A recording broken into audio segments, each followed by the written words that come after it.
White হাউসে যে মানে তুলসী গাবার্ড যে পদত্যাগ করেছে সেটা একটা প্রতিবেদনে এসেছে যে হোয়াইট হাউসের চাপে তিনি পদত্যাগ করতে বাধ্য হলেন। মানে এটার ব্যাখ্যাটা যদি একটু বিশ্লেষণ করেন। আরেকটা এটা বিষয় কে হচ্ছে দিচ্ছে প্রতিবেদনটা? হোয়াইট হাউসের প্রতিবেদন? রয়টার্সের প্রতিবেদনে বলা হয়েছে যে হোয়াইট হাউসের চাপেই নাকি পদত্যাগ করতে বাধ্য হয়েছেন তিনি। হ্যাঁ, হ্যাঁ, তুলসী গাবার্ড তো চায় নাই। তুলসী হুম, গাবার্ড তো ইরানের উপর এই যুদ্ধটা চায়নি।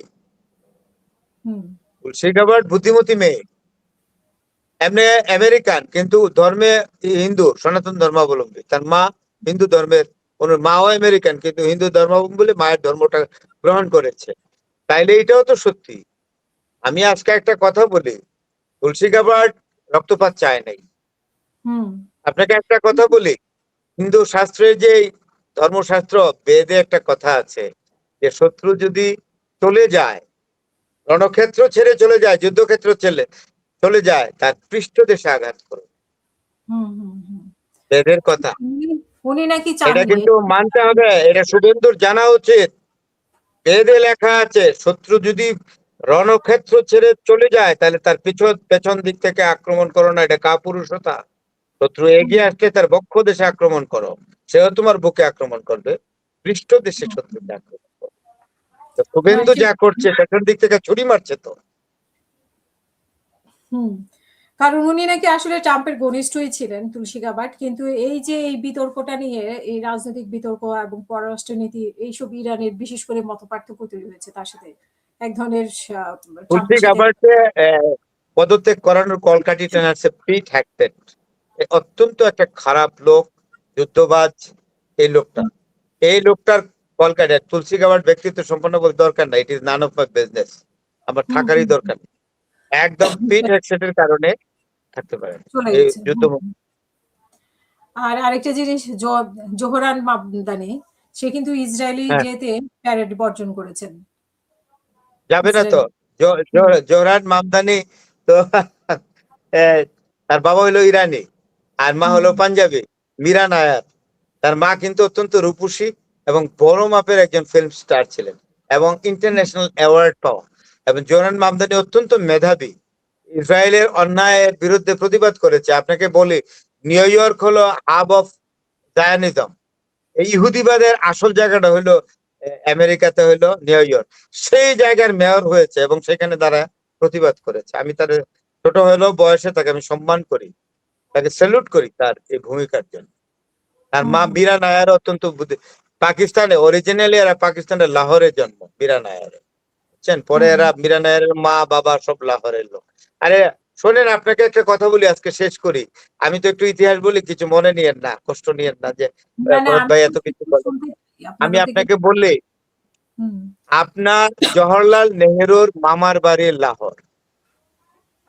হুম, জওহরলাল নেহেরু তার জীবনীতে বলেছে, অটোবায়োগ্রাফি, অ্যান অটোবায়োগ্রাফি, তার আত্মজীবনীতে, যে লাহোর শহরের প্রতিটা গলি আমি চিনি। ছোটবেলায় কত লাহোরে গিয়েছি, বেরিয়েছি।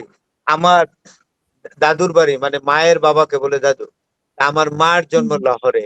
স্বরূপ রানী, আপনি মনে রাখবেন, ইন্দিরা গান্ধীর দাদি স্বরূপ রানী তো লাহোরে। কাশ্মীরি ব্রাহ্মণ লাহোরের লোক, পাঞ্জাবি। তো এই যে জিনিসগুলো, রিলেশনটা তো একেবারে, এই যে প্রিয়াঙ্কা গান্ধী বিয়ে করছে কোথায়, লাহোরের না অরিজিনাল ফ্যামিলি। হুম, পরস্পর আত্মীয় তো। আপনি কুলদীপ নায়ার কোত্থেকে আসছে, লাহোর থেকে আসছে। তারপরে আপনার খুশবন্ত সিং কোত্থেকে আসছে, লাহোর থেকে। হাদালি, হাদালি জেলা থেকে আসছে। এদের হুম, সাথে পাকিস্তানের বহু লোকের কঠিন বন্ধুত্ব।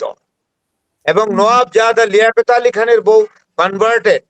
প্রথম ছিল এই ফ্যামিলিটা হিন্দু, পরে খ্রিস্টান হয়েছে, পরে মুসলমান হয়ে লিয়াকত আলী খানের সঙ্গে আপনার বিয়ে হয়েছে। নেহেরু যখন দেশ পার্টিশন হয়ে যাওয়ার পর, নেহেরু যখন প্রধানমন্ত্রী, উনি করাচিতে নেমে প্রথম হ্যান্ডশেকটাই করছে রানা লিয়াকতের সাথে, লিয়াকত আলী খানের স্ত্রীর সাথে।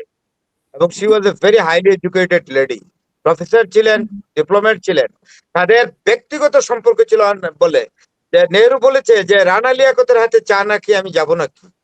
That was the relation. আরেকটা কথা বলি, 62 তে যখন তার বেলা বাদ হয়, যেটা ওই যে সিন্ধ বাঁধ, যে বাঁধে ইন্ডিয়া হুমকি দেয় যে পানি দিব না পাকিস্তানকে, এই বাঁধ হয়েছে আইয়ুব খানের আমলে। 62 তে নেহেরু তখন প্রধানমন্ত্রী। নেহেরু 62 তে করাচিতে গেছে, তখনও করাচিতে রাজধানী। এবং ওনাকে করাচির গভর্নর হাউসে রাখা হয়েছে, গেস্ট হাউস। এবং সেখানে চারিদিকে আপনার অত্যন্ত টাইট সিকিউরিটি দিয়া অত্যন্ত যত্ন করে রাখা হয়েছে। গভীর রাতে আইয়ুব খান নিজে আসছে, গভীর রাতে আইসা এই যারা পাহারা দিচ্ছে বাইরে তাদেরকে বলেছে, এই তোমরা পা জোর করে হাঁটবা না, আস্তে আস্তে পা টিপে হাঁটবা। এই বৃদ্ধ অনেক কষ্টে আছে মনের দিক থেকে, কারণ চীন ভারতের যুদ্ধে তাকে অনেক অসম্মান পোহাতে হয়েছে, ভারত হেরে গেছে এবং লোকসভা ভারতের পার্লামেন্টে তাকে অনেক কটু কথা শুনতে হয়েছে। এই মানুষটা হুম, অনেক বেদনা নিয়ে এখানে আসছে, কয়টা দিন থাকুক আরামে, তোমরা আওয়াজ করো হুম। না, ঘুম অন্তত একটু আওয়াজ করে তার ঘুমের ব্যাঘাত, তার চিন্তার যেন ব্যাঘাত না হয় ওনার। এই ছিল হুম। রিলেশন, এটা ছিল রিলেশন। জি, ফারুদ ভাইয়া অসংখ্য ধন্যবাদ। আমরা শেষ করব। তো ইরান যুদ্ধ নিয়ে আপনার আর কোনো বক্তব্য আছে কিনা আজকের শেষ বক্তব্যে? বক্তব্য বরাবরই বলি, I am expecting the victory of Iran, এবং এটা হয়ে গেছে যুদ্ধ। আমরা শুধু এখন বিজয়ের পতাকা উড়াবো ইরানের পক্ষে। এবং ঈদের ইরানিয়ান পরে আমরা এম্বাসিতে যাব, যেদিন জয় হবে ইরানিয়ান এম্বাসিতে যাব, গিয়েছি আমি, গিয়ে শোকবার্তা আমি লিখে টিকে দিয়েছি। আলী খামেনি মারা গেছেন, যে উনি সর্বোচ্চ নেতা। আমি আবার যাব এবং ইরানের অ্যাম্বাসেডারের সঙ্গে ওয়ান টু ওয়ান টক করব। হুম, হুম। জি, এবং আমার সাথে আপনাকে আরেকটা বলি, এই ইয়েতে আপনার ঢাকাস্থ যে প্যালেস্টাইনের যে অ্যাম্বাসেডার,